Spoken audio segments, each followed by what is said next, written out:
Good evening and welcome to the East Gippsland Shire Council meeting of Tuesday the 17th of February 2026. East Gippsland Shire Council live streams, records and publishes its meetings via webcasting. These recordings are available for viewing by the public by following the link on Council's website. During the meeting, any members of the public who are addressing the Council will have their image and comments recorded. No other person has the right to record council meetings unless approval has been granted by the chair. If technical difficulties are experienced with the live streaming during the meeting, we will adjourn until the issue is resolved. If they can't be resolved, the meeting may be postponed to a later time or date. East Gippsland Shire Council acknowledges the Gunai, Kurnai, Monaro and Bidawal people as the traditional owners of this land that encompasses East Gippsland Shire and their enduring relationship with country. The traditional custodians have nurtured and cared for East Gippsland for tens of thousands of years. Council values their living culture and practices and their rights to self-determination. Council pays respects to Aboriginal and Torres Strait Islanders people living in East Gippsland, their elders past, present and future. In line with the Local Government Act, councillors are able to attend council meetings electronically or in person. When participating in a meeting electronically, a councillor can only be recorded as present when they confirm that the following criteria is met. 1, they can hear proceedings and can be heard by other members in attendance, and they can see other members in attendance and can be seen by other members. Councillor Allen, can you hear us? I can, Mayor. And can you confirm that you're participating from a private location suitable for confidential discussion if required? I can. Thank you. If a councillor participating online experiences technical difficulties, we may adjourn briefly to enable them to rejoin the meeting. Should they be unable to reconnect within 5 minutes, the meeting shall resume in their absence. Item 1.2 on the agenda is apologies, and we have received one apology for tonight's meeting from Councillor John White. We now move to item 1.3, declarations of conflict of interest. Councillors are reminded that the Local Government Act requires conflicts of interest to be disclosed in accordance with the procedures set out in the governance rules. This includes stating the following 3 points. The item for which you have a conflict, whether the conflict is material or general, and an explanation of why the conflict exists. Are there any declarations of conflicts of interest for tonight's meeting? Yes, Mayor. Thank you, Mayor.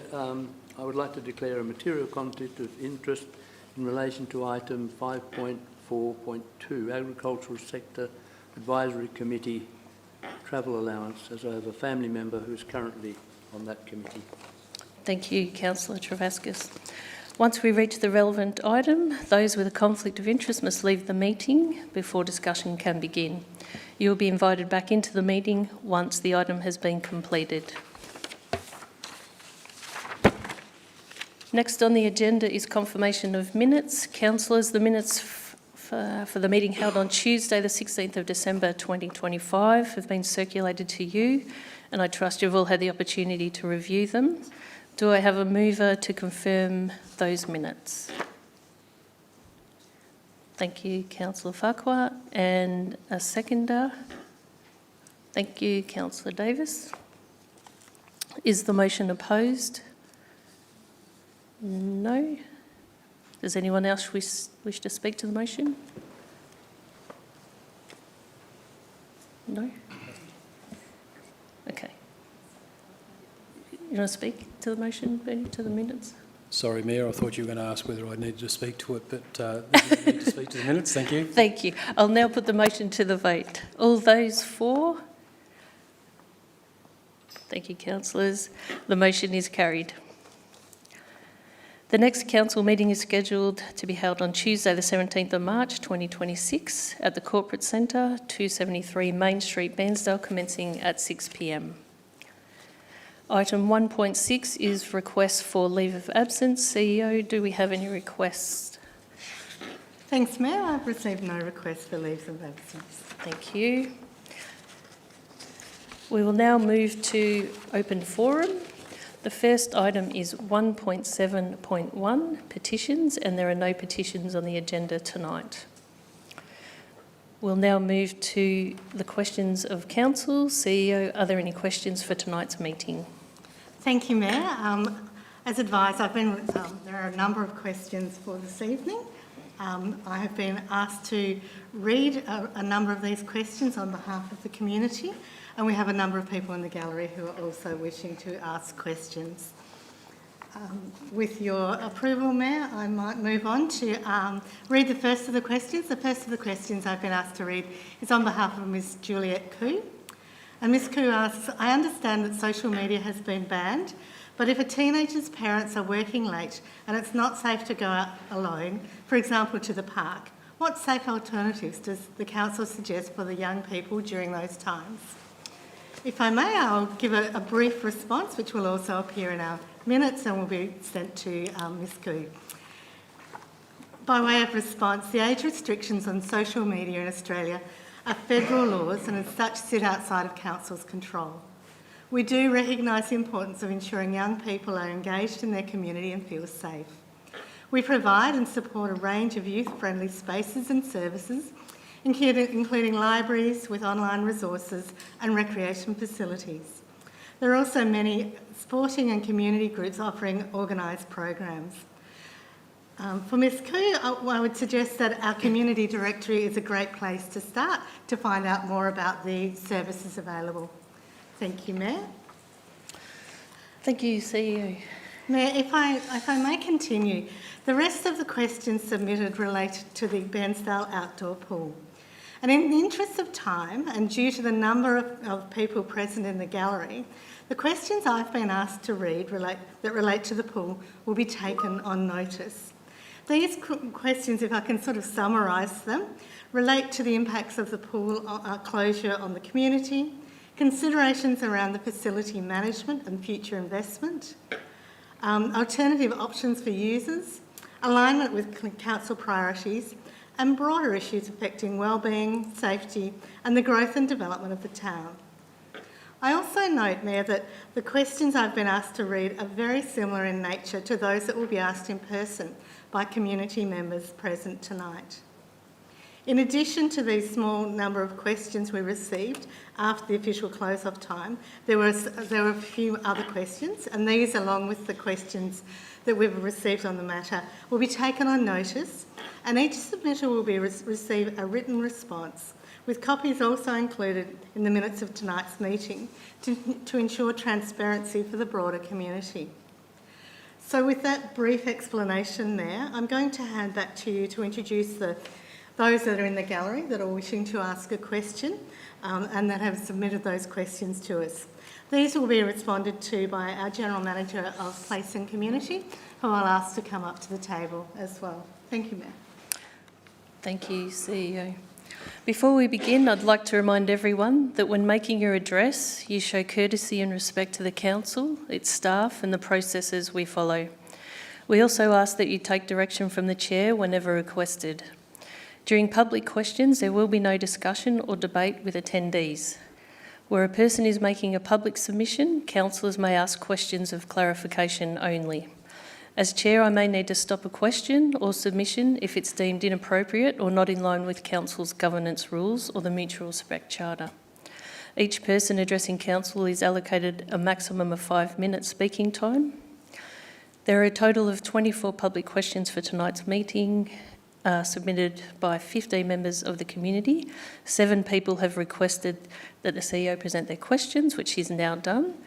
And we've addressed those, and so now I'll invite our first speaker, Mr. Nathan Scott, who is not online yet. So he is online, okay. Present their questions, which he's now done. Delete. Good evening, Mr. Hello. Scott. Hello. How are you? Good, thank you. How are you? Good. If you would like to read your question, that would be great. Yeah. Thank no you. worries. Just let me get it up. Here we go. Why hasn't sufficient long-term funding been allocated over the years to maintain, update, and keep the outdoor pool fully functional? And I'll get you to read the second question as well. I only had one question. Okay, great. Yeah. Mr Stevenson, if you could respond, that would be great. Thank you. Thank you, and through you, Mayor. Thanks for the question, Nathan. There was a report presented to Council on August the 19th, 2025. Over a decade ago, Council developed an East Gippsland aquatic strategy to provide direction for future investment in aquatic facilities, and this strategy was unanimously adopted by Council on the 2nd of February back in 2016. So the strategy identified that the Bairnsdale outdoor pool would be at end of life within 10 years, and a decision was made to prioritise investment in upgrades at the Bairnsdale Aquatic and Rec Centre, the Bark, whilst operating the outdoor pool for as long as practicable, with no further major investment to be made. That said, there still has been some annual investment in the pool just to open every year. However, this got to a point where we could no longer safely keep it open. Thank you, Mayor. Thank you, Mr Stevenson. Thank you, Mr Scott. No worries, that's all right. I'll now ask Miss Wendy Newcomen to come forward with her question. If you come to the chair, just to the microphone, so everyone can hear you.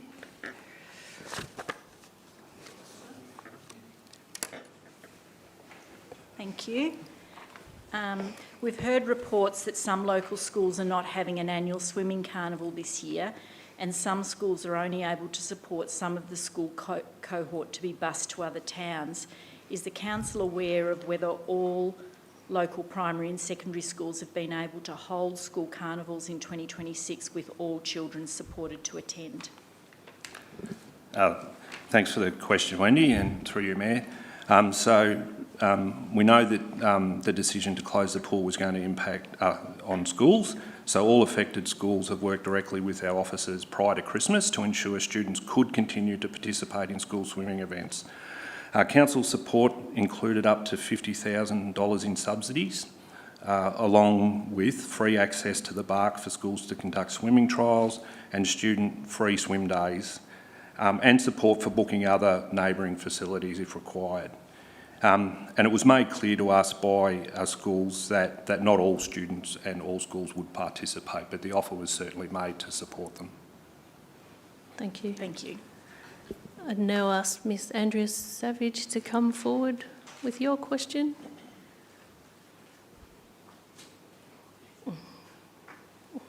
Good evening, and thank you for the opportunity to ask the questions. The community have observed contractors working on the outdoor pool, completing the independent safety inspection. Has this report been completed? And if so, when can the community access the report? Thanks for the question, Andrea, and through you, Mayor. So the report is in its final stage of drafting and will be brought to Council for briefing in the next few weeks. We haven't got a final draft yet, but it's not far away. And once we've done that and Council has had an opportunity to see the report, the community will be advised of the outcome of the report shortly thereafter. Okay, great, thank you. So I have a second question. The Council Plan of 2025-29 includes one of the 4 strategic themes, making the most of what we've got. How does asset removal align with this theme, given these initiatives are designed to create tangible benefits for our community? Thanks again for the question, Wendy. So, making the most of what we've got includes making good financial decisions, including the decision to maintain or renew existing assets, but also to remove an asset if required. It can also include rationalising underutilised assets and promoting co-location of user groups where it can work, rather than exclusive use. But any consideration to remove an asset such as the Bairnsdale outdoor pool would only occur through a formal and transparent process, such as the East Gippsland aquatic strategy. And this process is there to ensure meaningful community engagement and enables Council to make a considered, evidence-based decision with all the relevant information available. Yeah, thank you. I'll now ask Master Flynn Taylor to come forward and ask his question.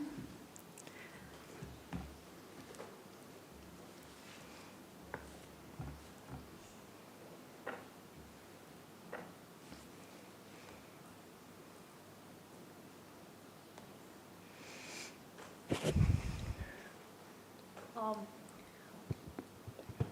11 years old and I'm a member of the East Gippsland Water Dragons. My first question is, why just shut the pool? Today we could have been a great day to go to the pool and cool off. My second question is, why can't we have a 50-metre pool to practice in? A 50-metre pool would help us practice the full length instead of the short 25-metre pool. Thank you. And thanks for your questions, Lynn. So the pool was shut due to some significant safety concerns for both our pool users and the staff required to run the facility. So it was really a safety decision, and that was the primary reason for shutting the pool. As mentioned, we can't allow the pool to be used in its current state due to safety reasons. However, the new aquatic strategy will help determine what facilities we need into the future, including 50-metre pools. Thank you. I'll now ask Miss Annie Gleeson to come forward with her question.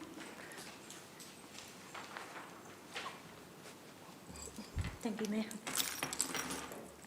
Just a bit of a preamble first.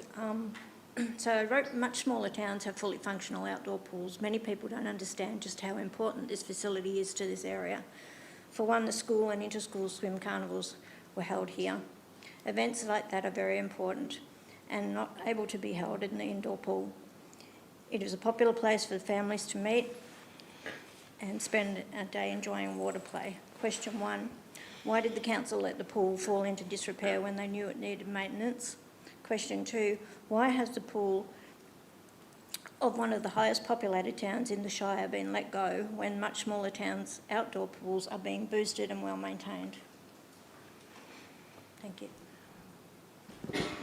Thanks for the question, Annie. I think I covered your first question in relation to the decision that was made by Council back in February 2016 with its decision not to invest into the pool.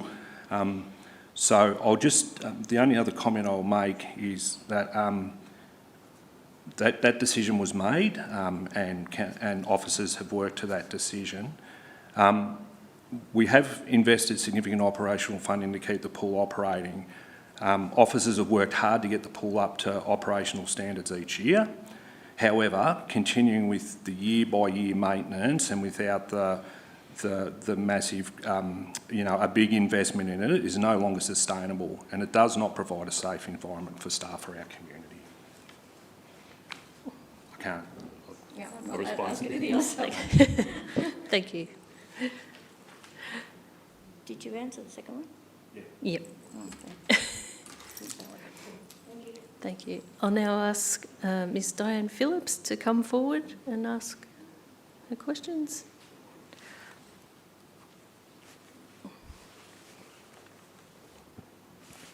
Thank you. My question relates to community engagement. I note that the council has appointed a project reference group to inform the development of the new East Gippsland aquatic strategy, noting that this only includes 4 stakeholder and user group representatives and 4 positions for interested community members.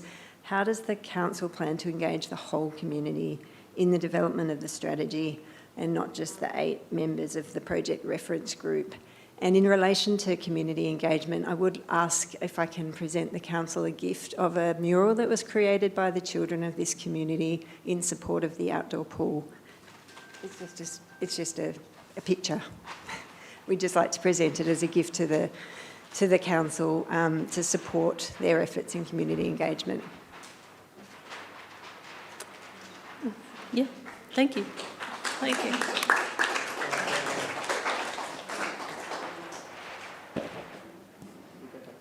Oh, is that? Great, thank you. We'll have a look. Thank you. Thank you. For me to go. Thanks for the question, Diane, and through you, Mayor. So there certainly is, as you mentioned, the project reference group, but it is only one part of the consultation process. We want all community members that have an interest to have the opportunity to engage in consultation via a number of methods. So we'll use a number of methods to do that. However, this will all be confirmed once our consultant is engaged, who's going to run the process, and this will happen over the next few weeks. So we're down to the point of really engaging someone, and part of that will be how to make sure the community engagement is effective across Gippsland. Thank you.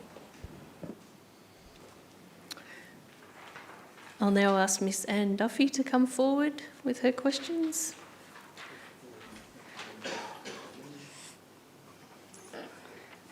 Evening all, thank you for letting me speak again. My first question is a simple two-parter. What works are currently being carried out and what works are planned to ensure that there is no further deterioration to the outdoor pool complex prior to the 26-27 season? And my second one is, census data consistently shows that residents of East Gippsland Shire have lower average incomes and a high incidence of complex health conditions compared with both state and national averages. In addition, 7.3% of our residents require assistance with core activities, and that information is drawn from the ABS census of 2021. Given this, does Council recognise that community facilities such as public pools play an important role in addressing these socio-economic and health challenges? Further, does Council acknowledge that assessing the values of these facilities solely in monetary terms fails to capture their broader health, wellbeing and social inclusion benefits? And finally, has the Council considered whether removing access to such facilities could raise compliance issues under the Disability Discrimination Act of 1992? Thank you for the questions, and through you, Mayor. So the first part of your question I didn't have, Anne, but I'm happy to try and address it, but I'll address the second two parts first, if that's okay. Council understands the role of community facilities and what they provide to our community, and we're certainly clear on the role they play in overall health and wellbeing of our residents. That's a key consideration. This is why it's important that our investment is a strategic one and that it meets the future needs of our community as well, not just the current needs. In relation to the assessing the value of the facilities, etc., the Council doesn't only assess the monetary value of its facilities, they're assessed on many factors such as their usage, health and wellbeing, requirements of our community, safety compliance obviously, and in the overall context of our full asset base. So Council will absolutely consider any access issues for our community, including those with a disability. Thank you. Thank you. I'll now ask Ms Genevieve Wilkes to come forward and ask her questions.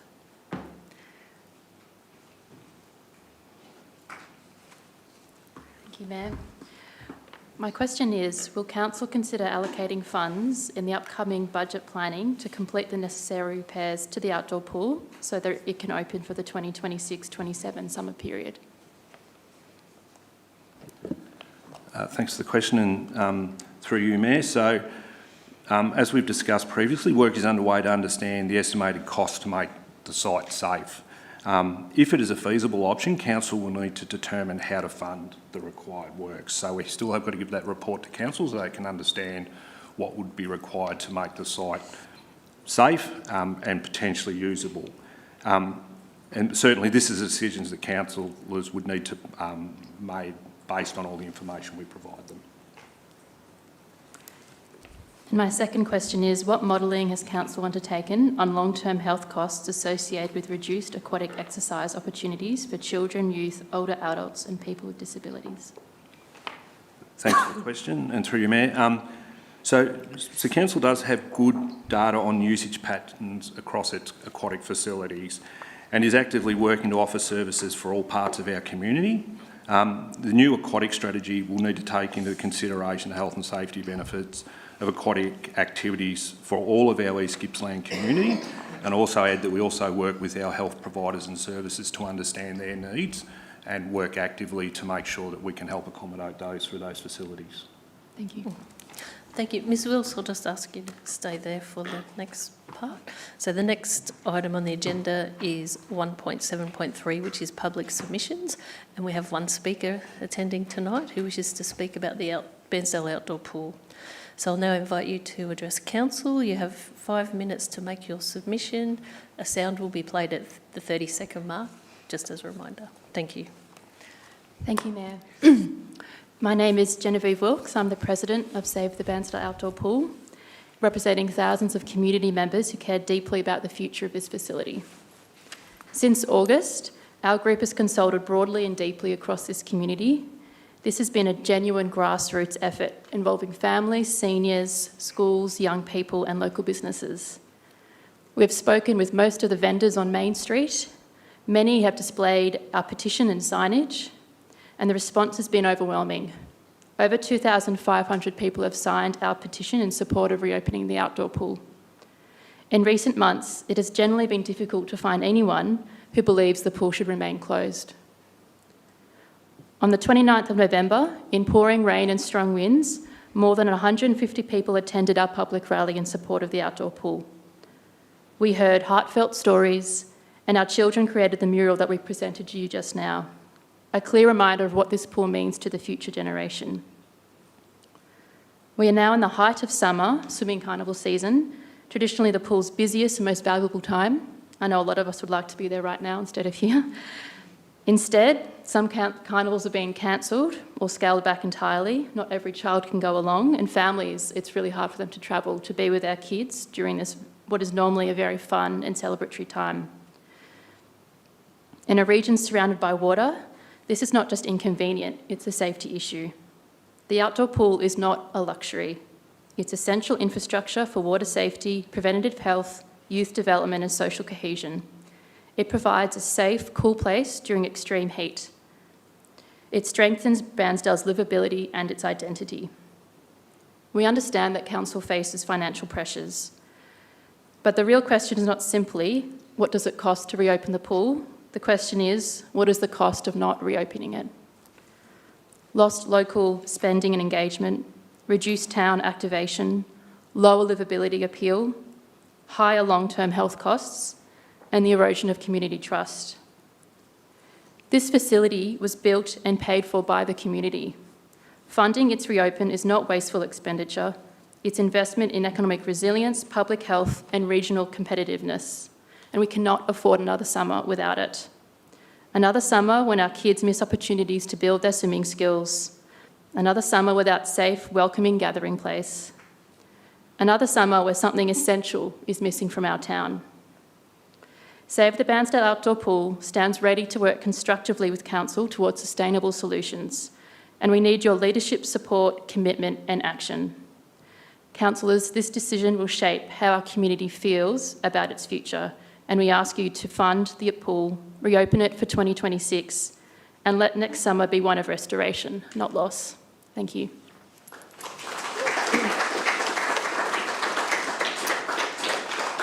Thank you, Ms Wilkes. Did you want to come back just for a minute? Come back. Yep. Councillors, are there any questions of clarifications for Ms Wilkes while we have her?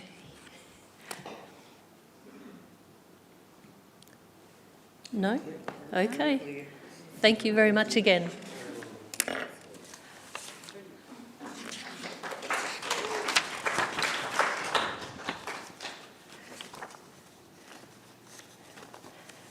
Item 1.8 is items for noting, and there are no items for tonight's meeting. Item 2 is notices of motion, and there are none for tonight's meeting. Item 3 is deferred business, and again we have none. Item 4 is Councillor Delegate reports. Councillors, I encourage you to submit your written reports for inclusion in the minutes. We'll now move on to officers' reports. And I'll just wait 1 minute while the gallery does a quick exit. They're staying quickly, I know. I could see some movement. Yeah. Okay. All right. we're okay. Okay, we'll now move on to officers' reports. Our first report is item 5.1.1, Community Engagement Policy Review Adoption. CEO, would you please present your report? Thank you, Mayor, and through you, Councillors, the report before you tonight is to consider adopting a community engagement policy, which would be the fourth community engagement policy held by Council. Council's had a policy since 2011 and it's been reviewed and updated on 4 occasions. The current policy was adopted in March 2022 and is provided as attachment 2 for your comparison purposes. The policy has been comprehensively reviewed, including the use of an independent consultant engaged by Council and a range of external consultation and engagement on the policy itself. This has led to some minor changes which are outlined in the report, and we now present the report and the revised Council community engagement policy to Council for consideration. With me this evening, I have the person who actually did all the work, Luke Robinson, who is our Manager of Communication, Engagement and Advocacy, who can answer any questions that you may have. Thank you, Mayor. Thank you. Councillors, are there any questions of clarification regarding the contents of the report or the recommendation? Councillor Buckley. Thank you, Mayor. Thank you, Luke, for your work. So, in regards to this new community policy, what would be the measurable outcomes that would be expected from the updated community engagement policy, and how will its effectiveness be evaluated? Through you, Mayor. Thanks, Councillor Buckley, for the question. The effectiveness of the policy will be an increase in community engagement activity and having more sections of the community involved and engaged with our community engagement. The policy provides us the guidelines to improve our engagement, how we get to speak to people, how we listen to our community, and also how we report back about what we've heard and how what we've heard has been maybe influence a council decision or a project. Thank you. Councillor Eastman. Thank you, Mayor, and through you. Well done, Luke, on getting the policy together. And I'm not sure whether this question's quite right at the moment, but I'm very interested in how we incorporate local knowledge and lived experience into our engagement, into our policies and practices. And I'm wondering how you see this new policy enabling us to do that better. Through you, Mayor. Thanks, Councillor Eastman. So as mentioned to Councillor Buckley, it provides us the guidelines to go to the community. So it clearly steps out the types of engagement we can do and the levels of engagement we will do on certain items for the community. So the council plan is much higher up the IAP2 spectrum of engagement. What sits behind the work of the policy is the engagement plans that the teams and the business units, subject matter experts in council develop to understand how we go out and get that information. So we might go out and do some stormwater engagement, and that might include using techniques such as getting that local knowledge about where the drainage issues are on a map in person with that community, as an example. Thank you, Luke. Thank you, Luke. Oh, another one? No? Good. Thank you, Luke. Any more questions for Luke? Councillor Travascus? I'm just wondering what are the key areas of difference between this policy that's now and the previous one? Through you, Mayor. Thanks, Councillor Travascus. What we've aimed to do with the redrafting of this policy, which is a requirement that we have to do it, and we have to have a community engagement policy under the Local Government Act. The key differences is really refining what the community can expect from us and being really clear that we are going to engage this way and this is how we're going to use that feedback we receive from the community. I think we've really honed in and focused on that part of it and closing the loop with the community about what we've heard and how that influences council decisions and services. I think that's the main difference where we've made that a bit more concise and real for people. One other part I'd like to add, Councillor Travascus, is part of the engagement when we went to community was the community wanted, some parts of the community wanted a more concise version, so we've also developed a 2-page version of the policy, which might be a bit easier to read and follow for those people that might only engage with us once or twice a year or once every now and then. So that's another tool we've developed to use with the community. Thank you, Luke. And Councillor Buckley? Thank you, Mayor. So, Luke, will this engagement policy, will it be a feature in the new transparency portal for closing that loop, being able to, for people, that data and that information, will that feature in the transparency portal that we're working on? So all the community engagement we do, the reports for those and the data we receive come back to council. So that would form part of those reports that go in the transparency portal. Yeah. Great, thank you. Councillors, there is a recommendation in the report, so I'll now call on any councillor to move a motion. Do I have a mover? Thank you, Councillor Crook. And a seconder, Councillor Buckley, thank you. And Councillor Crook, would you like to speak to the motion? Just briefly, Mayor, to say that Council is an organisation primarily concerned with delivering services to our community. As people would know, we deliver a whole range of services across the entire region. We aren't able to do that well unless we gather feedback from the people who use those services. And this policy framework provides the rules of engagement, or a tool for us to use to ensure that we're hearing from the people who use those services, so we can incorporate their feedback and make sure that they're not only fit for purpose, but take in local knowledge and are the best that they can be. And it's a representation of our commitment to the community to work with them to ensure that those services are meeting their needs. So I have no hesitation in recommending the officer's recommendation. Thank you, Mayor. Thank you. And Councillor Buckley? Thank you. I concur with Councillor Crook. I also think that it's very important to understand that not only does this help community, but it also helps councillors and officers, because we clearly have to delineate and converse before we make decisions and bring community along the journey with us. And so that should be stepped out very clearly and precisely in our publications, etc. And I think the swimming pool is a classic example of that.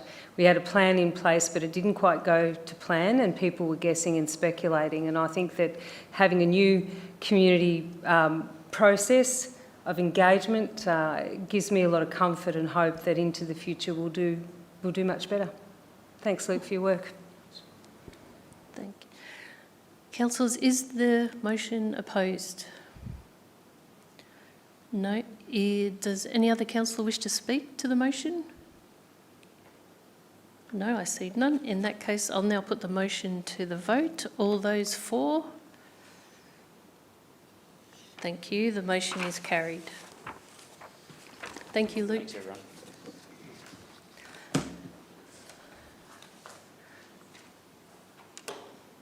We'll now move on to the reports from the Assets and Environment Directorate. The first report is item 5.1.2, Con 2026-1737, construction of Church Street pedestrian crossings, Lakes Entrance. General Manager, Assets and Environment, Mr McConnell, would you please present your report? Thank you, Mayor. Councillors, before you is a report that recommends the awarding of a contract in relation to the construction of pedestrian crossings on Church Street in Lakes Entrance. So there are two, as part of this work, there's two raised pedestrian crossings to be installed, one near Mechanic Street, the other near Bulmer Street. There's some alterations to existing raised platforms, some lighting at both locations, and particularly some flashing lights at the Mechanics Street pedestrian crossing. So significant, important work in terms of improving pedestrian safety in Lakes Entrance. It's an important area around key shopping precinct and so on. I would note and just acknowledge the funding that's been provided by the Transport Accident Commission to support this work, which is really appreciated and important. We have also, the priority and the importance of this project was highlighted through our ongoing engagement with the Lakes Entrance Action and Development Association, and the importance of just providing for this safe crossing area. There's been consultation with those immediately surrounding the proposed works. So, councillors, you have before you a recommendation in relation to this around the award of the tender. I would just remind everyone that the attachment to this is commercial in confidence, confidential. So if you do have any, happy to answer questions in terms of the project in general. If you've got specific questions around that, the tender process and so on, just conscious that depending on where we go with those, we may need to move into confidential. So, councillors, I've also got Raghav here, who's our Acting Manager of Infrastructure Projects, to assist if there's any particular questions. Thank you. Thank you, Mr McConnell. So, councillors, just another reminder that there is confidential attachments in there, so just let me know if we need to move to a closed session. But are there any questions for clarification regarding the contents of the report or the recommendation? And Councillor Buckley, you have a question. Yes, thank you, through Mayor. I'm just wondering, have we ensured that there'll be minimum disruption during the construction phase, or will there be any sort of impact on local businesses? Have we taken that into consideration? Thanks, Councillor Buckley. As with any project of this kind, where we're undertaking works in the road, there will be disruption. That's the nature of it. But importantly, what we've done is, and why we're bringing this to you now, is to schedule these works to occur within the lesser traffic period in Lakes Entrance, so after Easter and onwards from that period through winter, so that we try and avoid those peak periods which would be most problematic if we were interrupting traffic along this section. There'll still be access to the businesses and so on. It'll just be, there will be some disruption. A supplementary, if I may. So, just in regards to how does this address the safety issues? Like, just for people to understand. Thanks, Councillor Buckley, and through you, Mayor. So, one of the things that's occurred in terms of traffic flows in Lakes Entrance is with the works and speed restrictions on the main esplanade. There's been a increase in the use of Marine Parade and Church Street as alternate route through the township, in addition to the fact that there are some important businesses and so on that are facing on to Church Street. So it is an important thoroughfare. Currently there is no dedicated, in these areas, no dedicated pedestrian crossings where pedestrians have right of way, even though we're in the midst of quite important basic shopping provision and so on.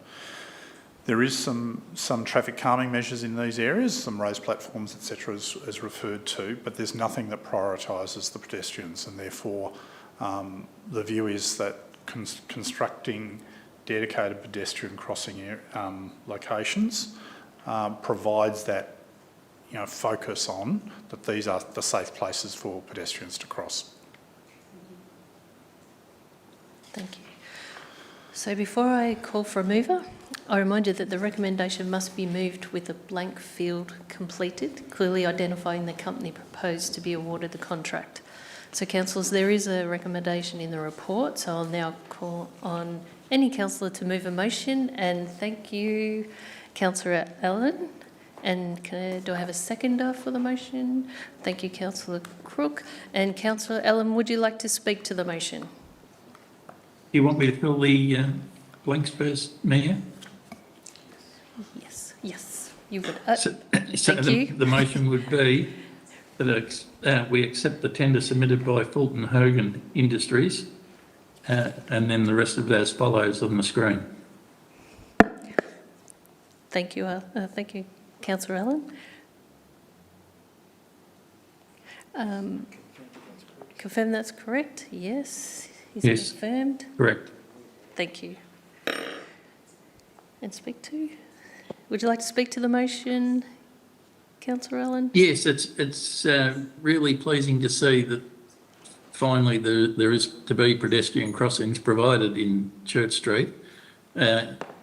as Mr McConnell said, it's a very, very busy thoroughfare, and one of the outcomes of putting in the raised speed dampening parts is because of the hatching. A lot of people think that they are pedestrian crossings, and it's led to a lot of confusion and near misses. So to formalise the crossings, I think is a great step forward. And, you know, it's been years and years coming. I spent 25 or more years worrying about my father crossing that street every day. So I think it's a great thing that it's finally got there. Thank you. Thank you, Councillor. And Councillor Crook, would you like to speak to the motion? Thank you, Mayor. Just to echo what Councillor Allen has said there, this is a very welcome safety improvement for the community of Lakes Entrance and people who visit that area. Giving priority to pedestrians is a formalised part of our road rules, which often isn't paid attention to. So it's nice to see that coming to the fore in this instance, where pedestrians, whether that be people like Arthur's father, young people, old people, people with their shopping, they're going to be able to cross the road with confidence, knowing that the traffic needs to give way to them. And I think that's a good and welcome move. Thank you, Mayor. Thank you, Councillor Crook. Is the motion opposed? I see none. Would any other councillor like to speak to the motion? Okay, I see none. I'll now put the motion to the vote. All those for? Thank you, councillors. The motion is carried. The next report, thank you. The next report is item 5.2.2, Con 2023-1473, cleaning of nominated buildings, contract extension. Mr McConnell, could you please present your report? Thank you, Mayor. And councillors, before you is a report recommending that council take up the option to extend our contract for cleaning of our main buildings. You have before you in the report some information about that contract. As you can see, it's quite a significant number of buildings that are included within this, and it is really basic and important part that facilitates council's work, is making sure that we have appropriate spaces for staff and for community to use. I do note that this contract does cover off a range of both our corporate office and similar buildings, but also a whole range of buildings that community use every day, like the library and so on. So it's important in that respect. The report presents some of the information for you. We're typically cleaning all of these different buildings across East Gippsland, costs in the order of $500,000 a year, so it is a significant contract that needs to be brought before council for decision.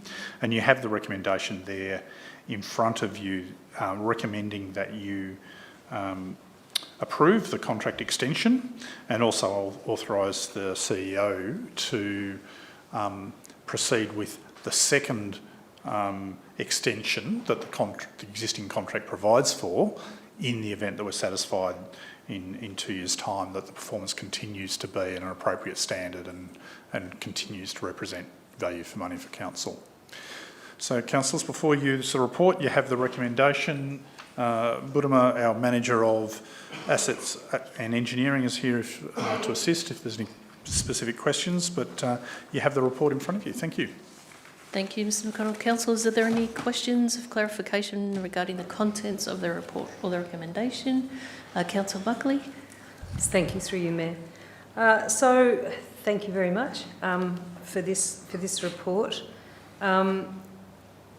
So, what performance measures and risk management strategies will ensure that there is maintained a high cleaning standards and cost efficiency across all of the 24 council buildings that are being cleaned? Thanks. I might ask our Manager of Assets and Engineering to respond. Alan? Thank you for the question, Councillor Buckley, and through the Mayor. There are specific clauses within the existing contract that allow for ongoing performance-related and monthly meetings with the contractor, where our teams would liaise with the contractor and relay any performance-related or ensure that the KPIs within the contract are upheld, and particularly if there are any prevalent risks or any OHS concerns. And it's an opportunity to ensure that the KPIs within the contract are met, and where they are not upheld, then there's an escalation process within the contract for us to be able to ensure that they are upheld. So there's eyes on signing off on making sure that there's a really high level and we're getting value for money. Yes. Thank you. And Councillor, I might just add, we've really strengthened the monthly meetings in recent times just to really make sure that we're providing the value for money for the community, because we know it's important. No contract of this kind is going to be perfect, that every time every cleaning is perfect, but importantly we can get the feedback from the users of these facilities to make sure that the things the contract says need to be cleaned are being cleaned, and if they're not, then we can follow that up. Thank you. Councillor Eastman? I think Mr McConnell just answered the question that I was going to ask anyway, and how we respond to community concerns, that you've got that in train already. Yeah. So, thank you, Councillor, and through you, Mayor. The users of the buildings can provide the feedback at any time in terms of whether there's concerns, and I'm aware from time to time there's been a concern raised, and we've been able to address those, as well as obviously staff within the buildings that where staff are occupied. So, that's in place. Thank you. Councillors, there is a recommendation in the report, so I'll now call on any councillor to move a motion. Do I have a mover? Motion? Thank you, Councillor Buckley. And do I have a seconder? Councillor Crook. Would you like to speak to the motion, Councillor Buckley? Thank you, Mayor. Certainly, one of the services that we provide for our region is, and the expectation is to have a high level of hygiene and cleanliness, and it's something that that we should be very proud of, and that we should ensure that we're doing right. And so I've always been of the mind to keep a keen eye on our toilets, our buildings, and I trust that we've got a good handle on this and that we will deliver. So I'm really looking forward to our community feedback on this one, and hope it all goes well. Thank you. So I support the motion. Thank you. Councillor Crook, would you like to speak to the motion? Oh, look, just briefly, Mayor, this is an important contract. Some of our main council facilities, including this fine building in which we're sitting today, its counterparts in Orbost and around the region, the library facility in Marlow, the library in Omeo, our aquatic centres in several towns. We need to have them cleaned. This company's done a good job so far. It's an extension of the existing contract. I see no problems, and I'm happy to accept the officer's recommendation. Thank you. Thank you, Councillor Crook. Councillors, is the motion opposed? No. Does any other councillor wish to speak to the motion? No, I see none. I'll now put the motion to the vote. All those for? Thank you, councillor. The motion is carried. We now move on to reports from the Business Excellence Directorate. The first item is 5.3.1, Council Meeting Resolution Register. Presenting the Business Excellence reports tonight is Manager of Governance and Regulatory Services, Ms Skipworth. Would you please present your report? Thank you. Thank you, Mayor, and through you. Councillors, before you is a report titled Council Meeting Resolution Register, which is seeking Council to note the resolution registers provided at attachments 1 to 4 to the report. The key points of the report for Council to consider are: Council's Chief Executive Officer is responsible for ensuring that the decisions of Council are implemented without undue delay. Reporting on the implementation of Council resolutions is a vital measure of Council's performance and demonstrates transparency and accountability to the community. For the period 1 October to 31st of December 2025, there were 28 open Council resolutions, not including resolutions for noting only, of which 25 have been completed and 3 are in progress, and 6 confidential Council resolutions, of which 4 are completed, 1 is in progress and 1 is on hold. Attachments 3 and 4 to the report also provides an update on any outstanding resolutions from the previous report, which was presented to Council at its meeting on the 18th of November 2025. And finally, councillors, just a reminder that attachments 2 and 4 to the report are confidential, so any discussion or questions relating to those attachments will require Council to move into a closed session. The report is now presented for your consideration. Thank you, Mayor. Thank you. Councillors, are there any questions of clarification regarding the contents of the report or the recommendation?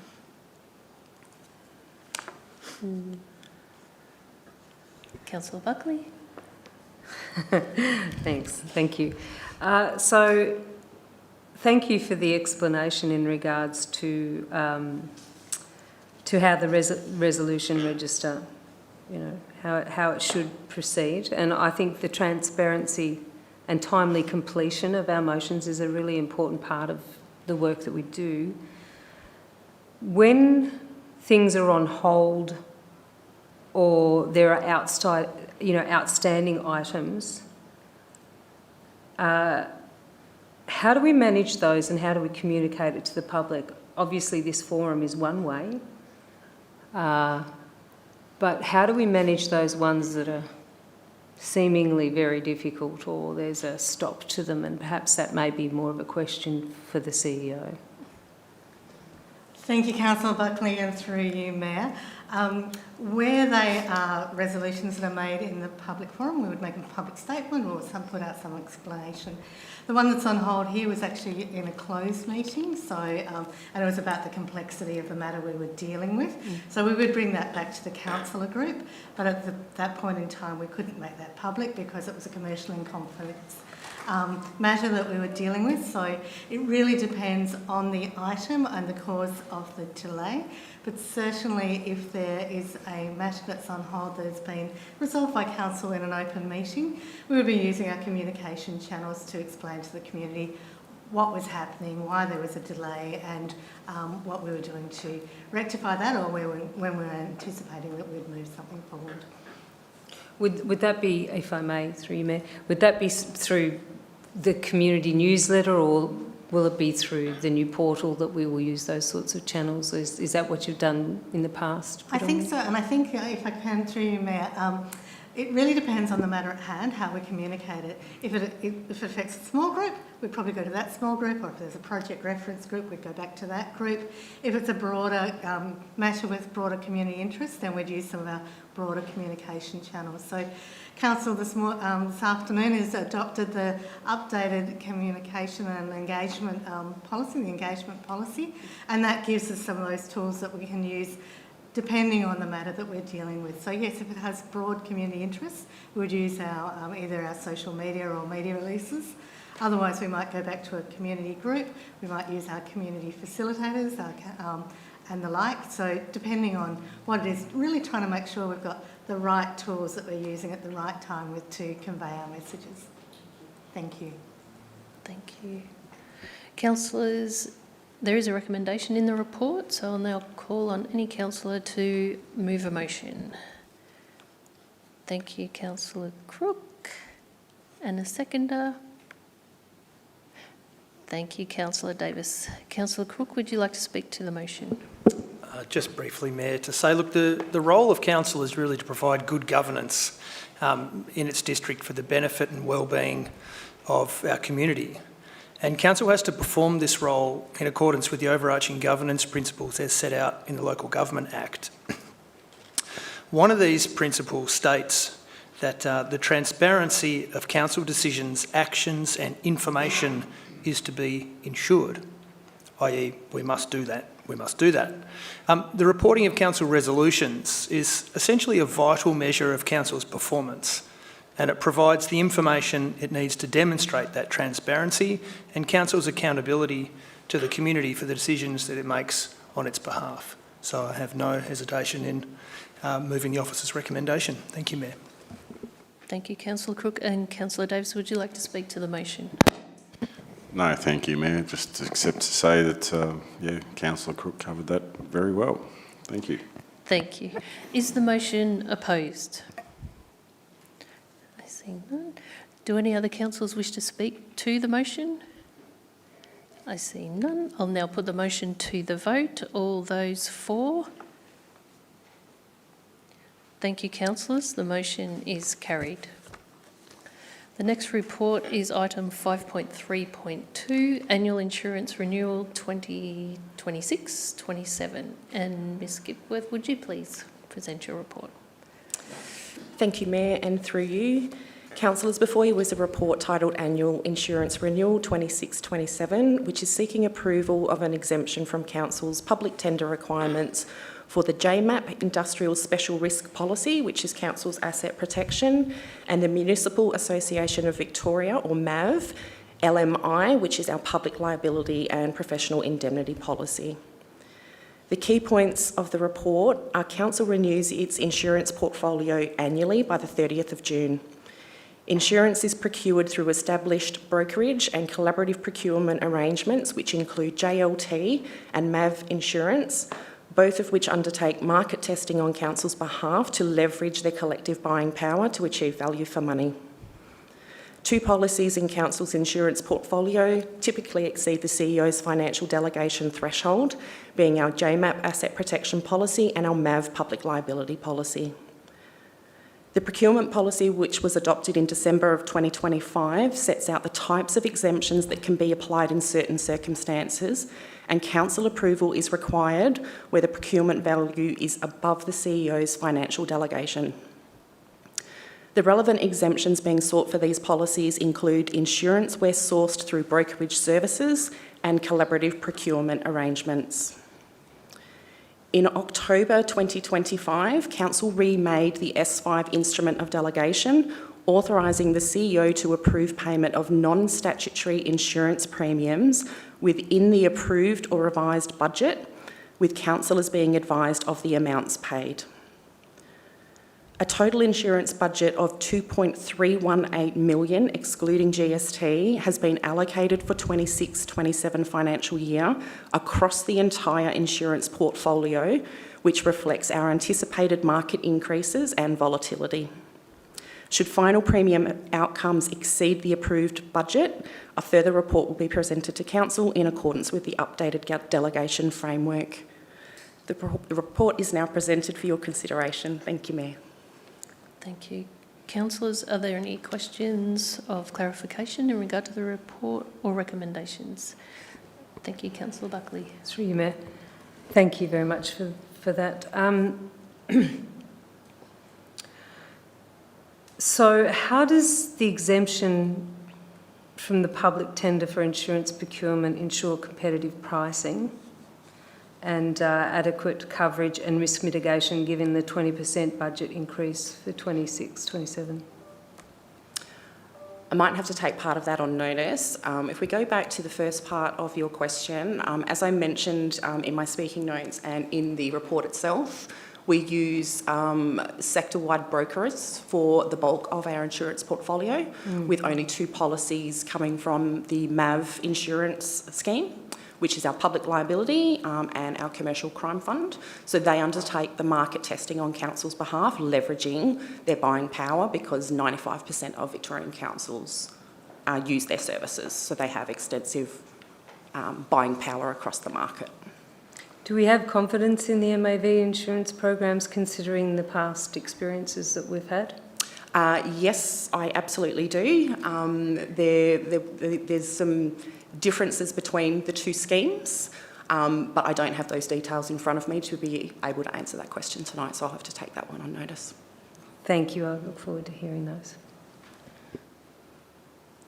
questions? Okay, councillors, there is a recommendation in the report, so I'll now call on any councillor to move a motion. Do I have a mover? Thank you, Councillor Allen. And do I have a seconder for the motion? Thank you, Councillor Crook. Councillor Allen, would you like to speak to the motion? Thank you, Mayor. Look, insurance is something we can't afford to let lapse, and it just seems to be that the renewal period is always a couple of weeks. It always falls between council meetings, so it's vital that the CEO be able to renew those policies, and it's just a fact of life across everything that insurance is just going through the roof. What used to be within the delegations probably 3 years ago now is nowhere near it. So I think that for the protection of our assets, for the protection of ourselves, it's vital that the CEO has this ability to make sure that our insurance stays current. Thank you, Councillor Allen. And Councillor Crook, would you like to speak to the motion? Oh, just briefly to support what Councillor Allen said, and also I guess just to reassure my fellow councillors that I think this is a competitive process. You know, I've got one of the biggest operators in this space of the market, JLT, working on our behalf. It's a collective procurement process which MAV have a key role to play in. We can be relatively assured that we're getting a competitive market price. And as Councillor Aaron has suggested, the insurances are necessary to ensure that in the advent of something going wrong, we have the appropriate level of cover. So a necessary evil, you may say. Thank you. Thank you, Councillor Crook. Councillors, is the motion opposed? No. Does any other councillor wish to speak to the motion? No, I see none. I'll now put the motion to the vote. All those for? Thank you. The motion is carried.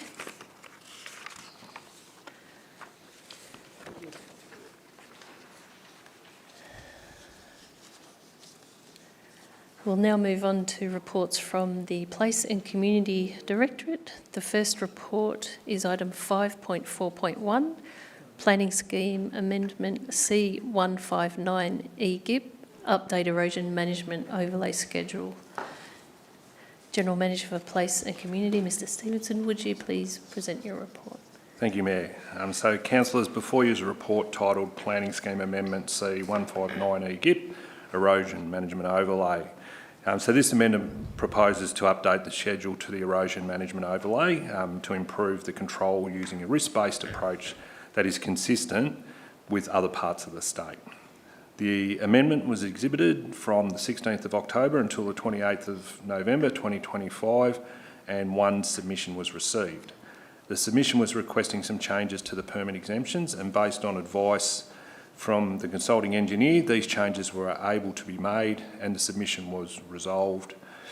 Given that there are no outstanding submissions, the amendment does not need to be referred to an independent planning panel and instead comes before Council tonight for a decision outlined within the Council report.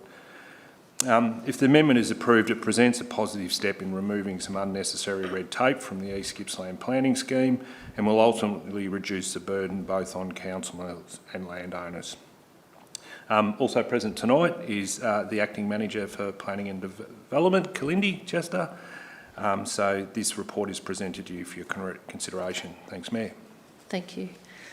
Councillors, are there any questions of clarification regarding the contents of the report or the recommendation? Councillor Eastman. Yeah, thank you, Mayor, and through you. Yeah, I've had a lot of questions about this report. It's taken a lot to try to even begin to understand it, so I thank you, Ms Chester, for your responses so far. I do have a couple of questions because I'm not quite sure how the amendments affect things. I see that you're removing any references to tunnel erosion from the report, and I understand that we've got very large areas, well, not very large areas, small areas, but quite concentrated, of quite extensive tunnel erosion. Correct me if I'm wrong, is a large amount of that tunnel eroded potential land with potential for tunnel erosion in areas where there looks to be extension of the horticultural industry, like hillland around Lindenow and whatever, and what impacts removing these references to tunnel erosion might have if we're looking at levelling land that has highly sodic dispersive soils for horticulture, given that they're now able to irrigate in the hillland. What impacts this will have taking away that reference to tunnel erosion generally, because we'll no longer have any input into changing topography, which is something council was able to do before.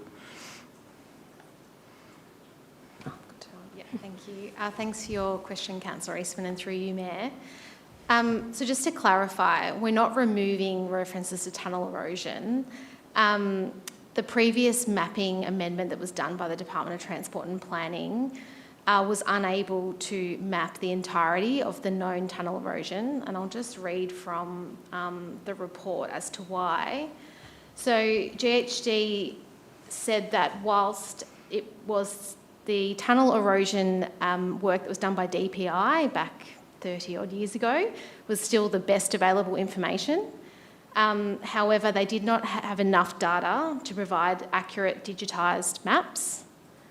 So they made the recommendation that DTP at the time should have worked with DPI, well, no longer DPI, but that worked with the consultants that worked on that soil report originally,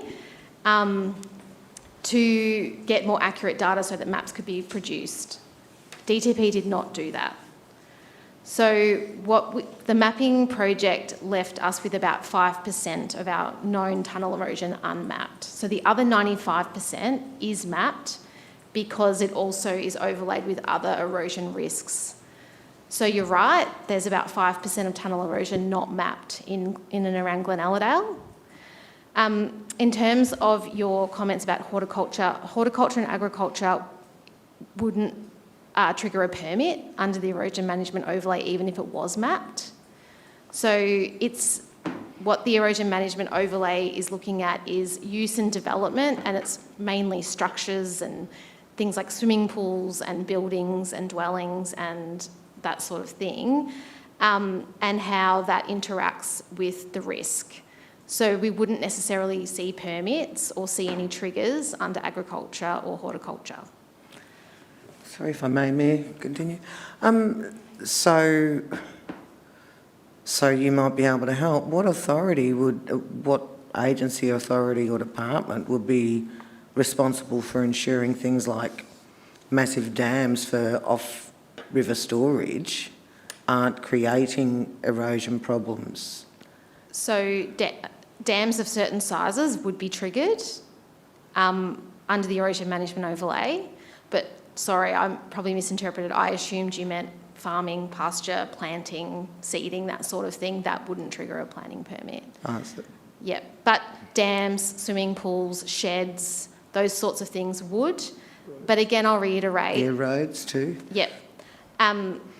We're only missing 5% of that mapping at the moment, and we know that we're missing it, and that we've put it in our further strategic work program to address that at some point when I have some budget to do so, because essentially the department deferred it to council to deal with at a later date.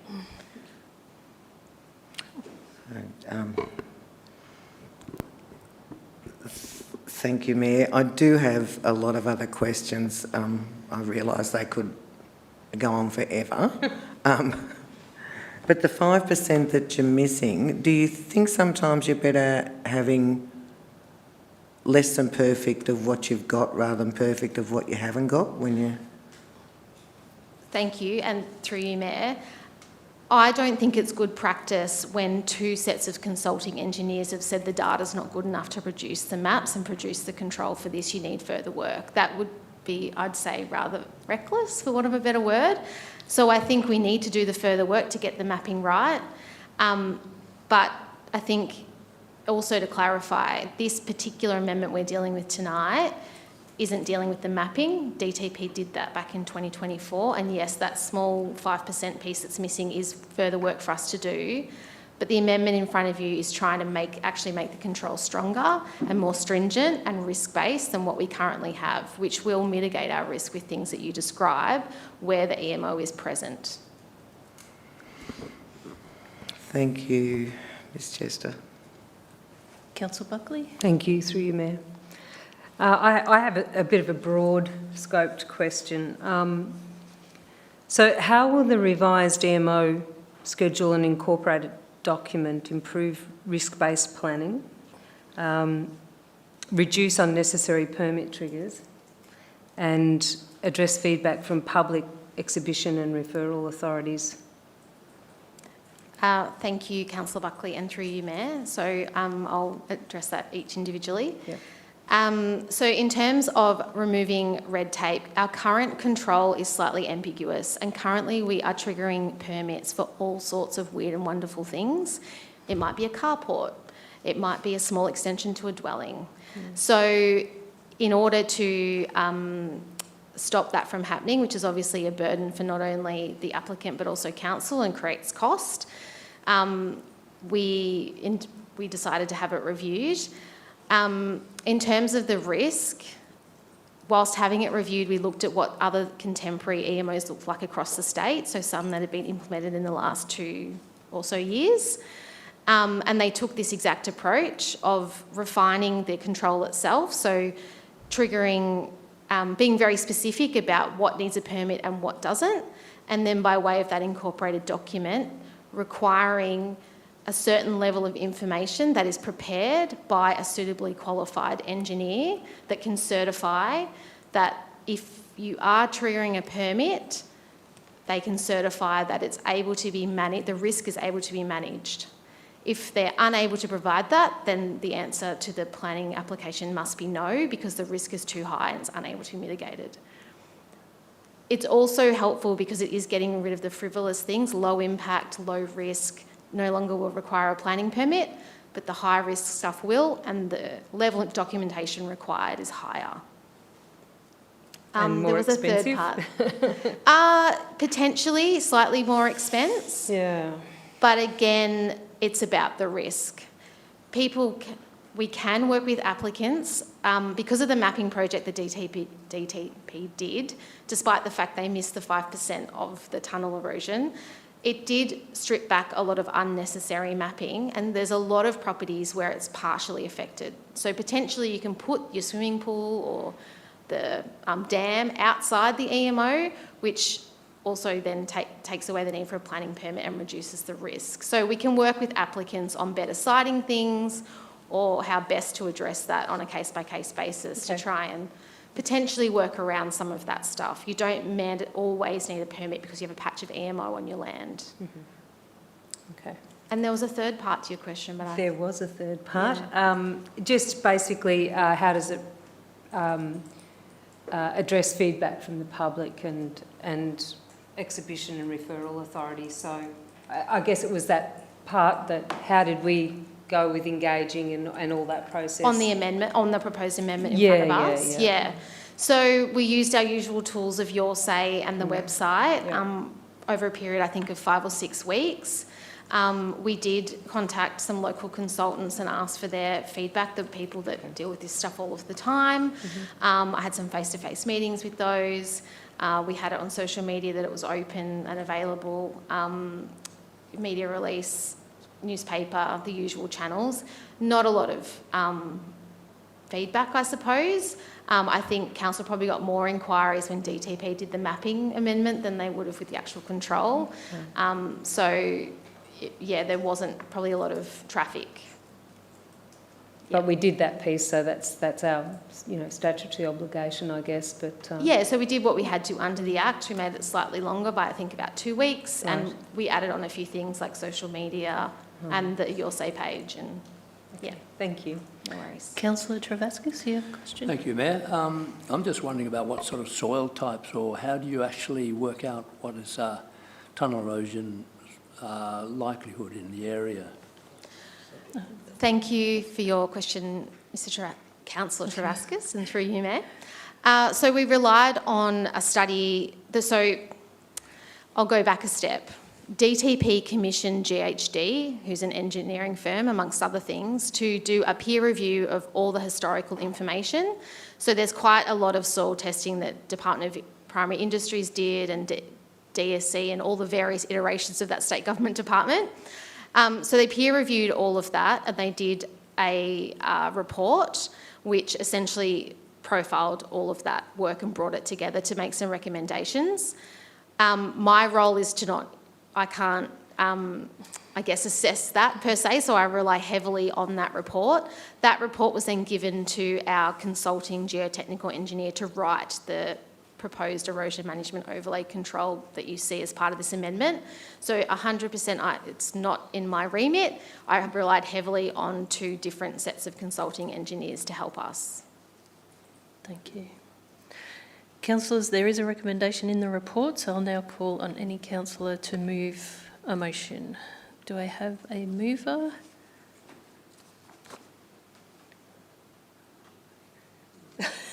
Thank you. Oh, Councillor Crook, and a second. Ian got in there first. Did he? Yeah. Okay, so, okay, thank you. So, Councillor Travascus, we've got a mover and a seconder. Councillor Crook? Yes. Thank you. Councillor Travascus, would you like to speak to the motion?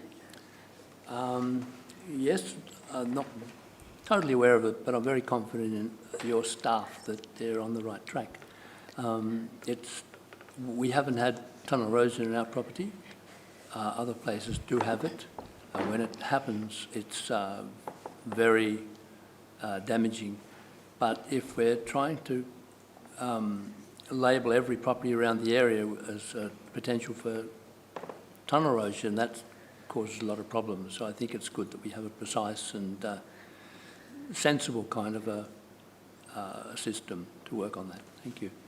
Thank you, Councillor Travascus and Councillor Crook.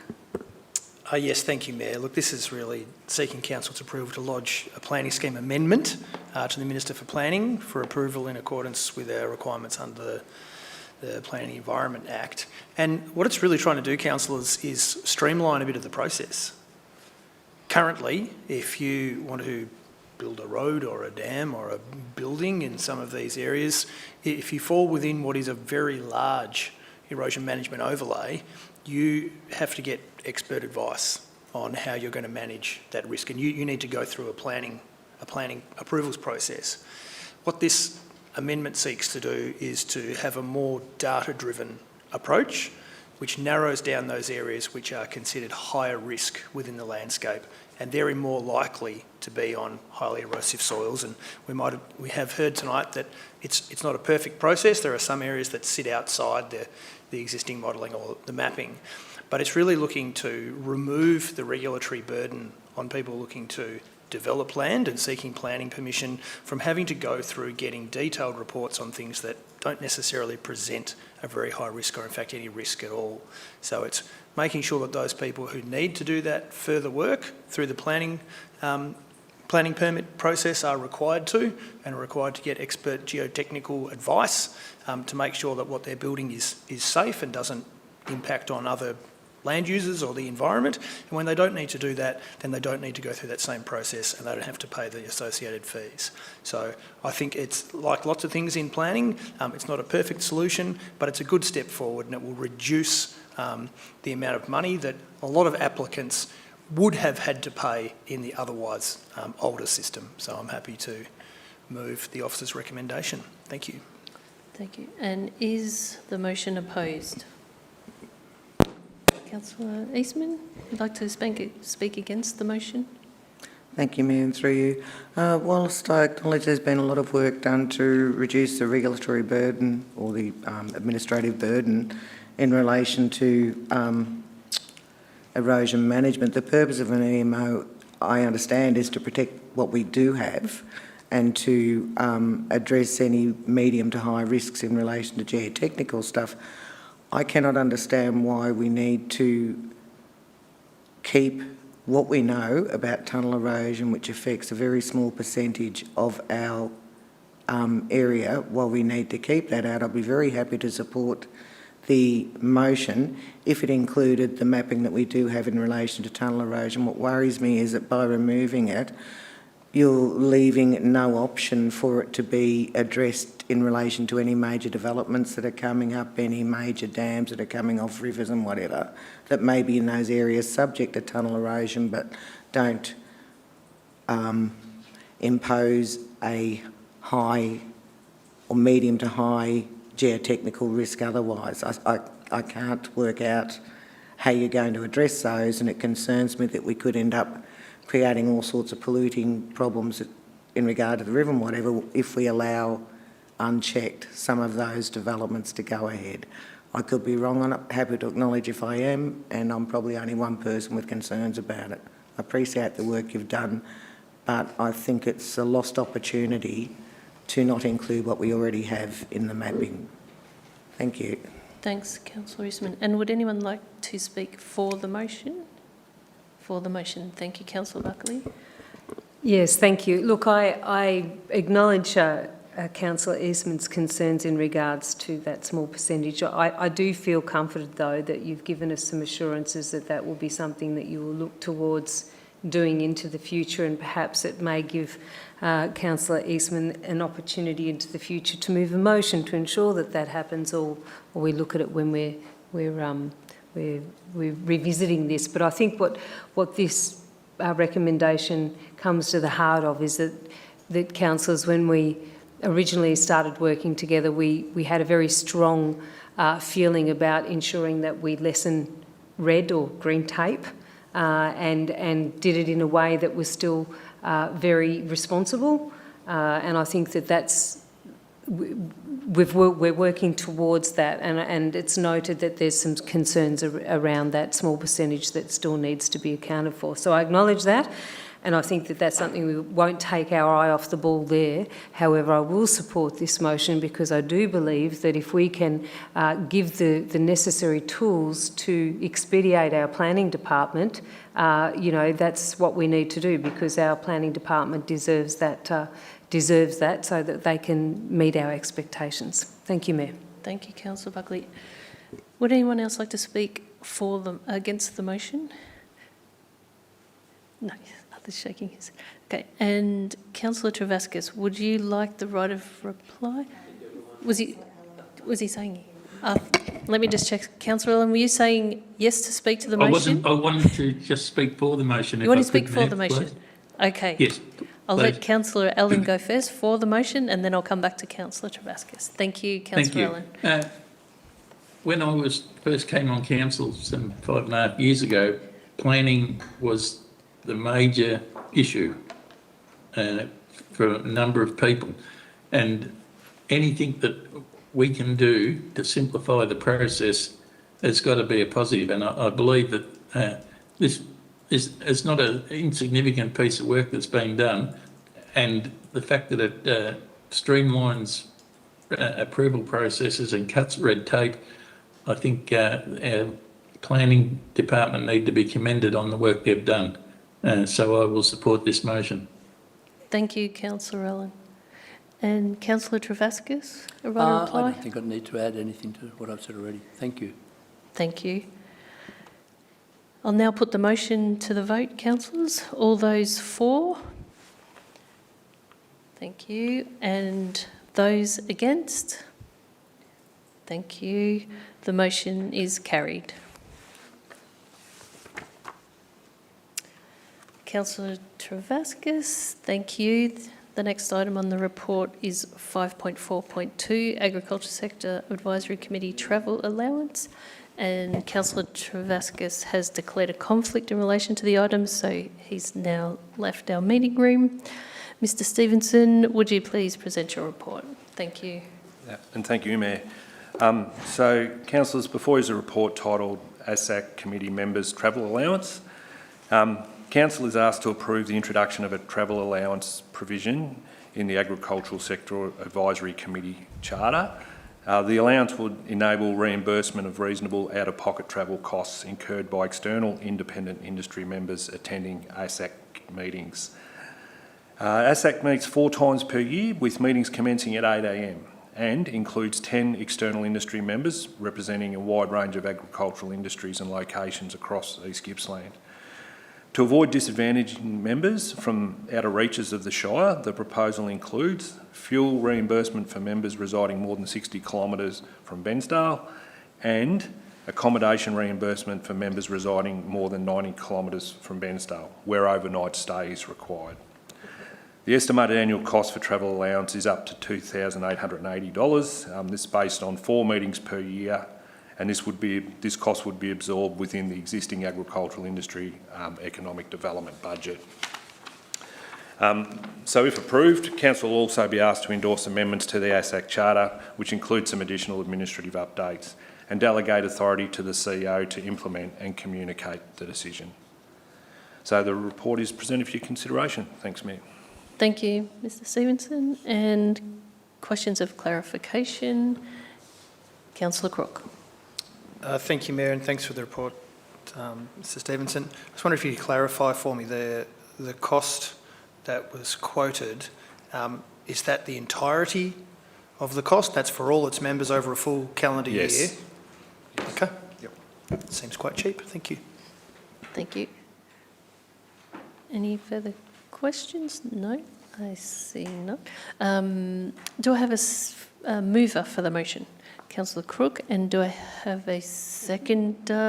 Let's go Councillor Davis. And Councillor Crook, would you like to speak to the motion? The Agricultural Sector Advisory Committee plays an important role in our broader stakeholder engagement process here at East Gippsland Shire Council.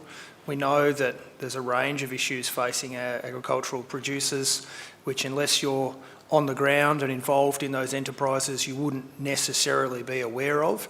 And so it's critical for Council to have outreach into that sector and those industries, so we're aware of what the challenges are and we're best placed to help meet those challenges with that part of our community.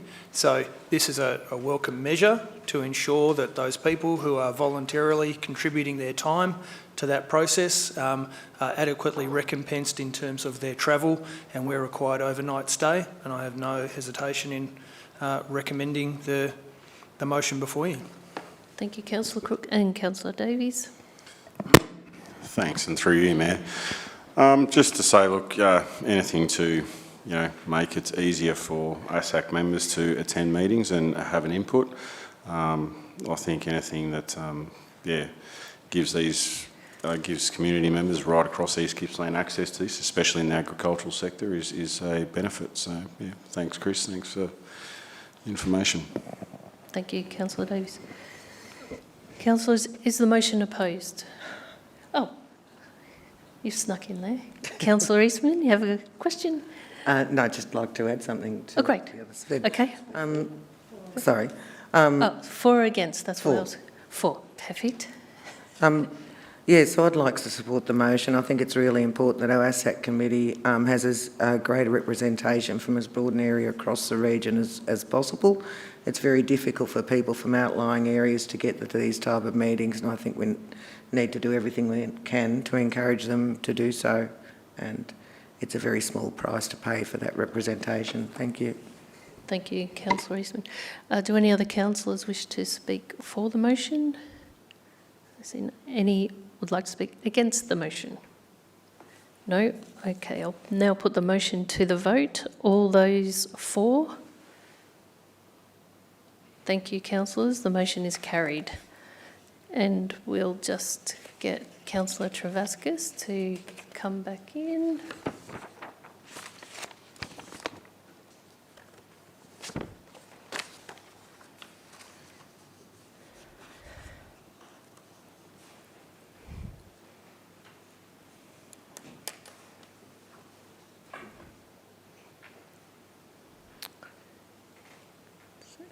The last report for tonight is item 5.4.3, the Agricultural Sector Advisory Committee minutes of the meeting held on the 6th of November 2025.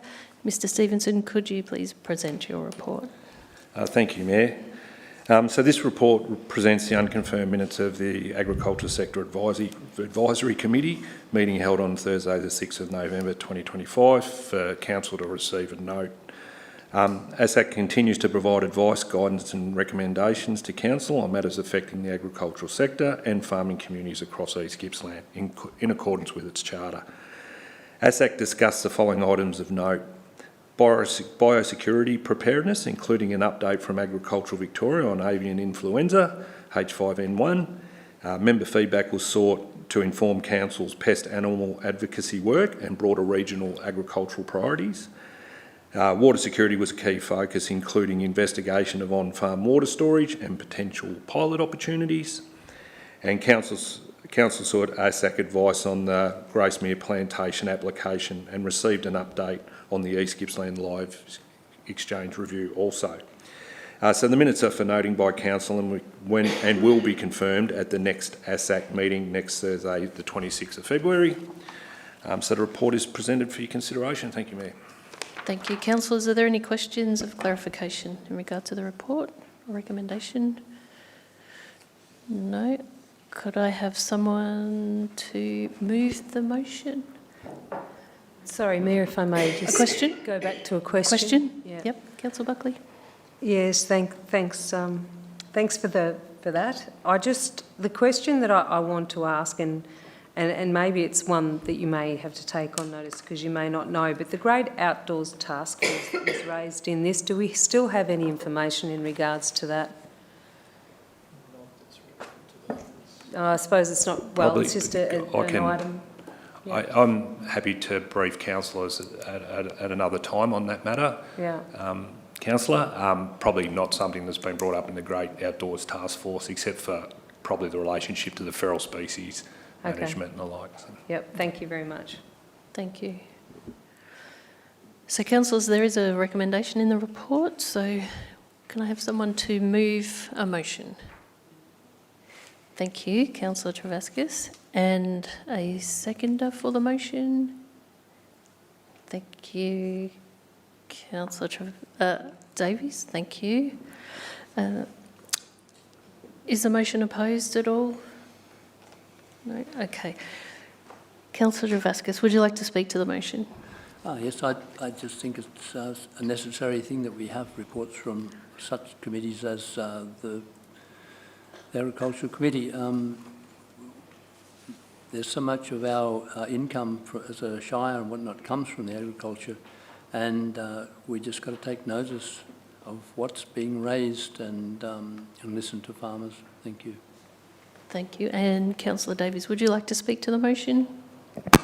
Thanks, and through you, Mayor, but just to say it appears to be a clear and accurate account of the meeting. Thank you. Thank you. And does any other councillor wish to speak to the motion? No, I see none. I'll now put the motion to the vote. All those for? Thank you, councillors. The motion is carried. The next item on the agenda is item 6, urgent business. CEO, I believe there is no urgent business for tonight's meeting. Thank you, Mayor. No, we have no urgent business. Item 7 is confidential business. CEO, I believe there's no confidential business for tonight's meeting. There is no confidential business, Mayor. Thank you, councillors. That concludes the proceedings for tonight's meeting. And thank you to everyone that attended in the public gallery tonight and for those who watched online. I now declare this meeting closed, the time being 7:38 p.m. Thank you.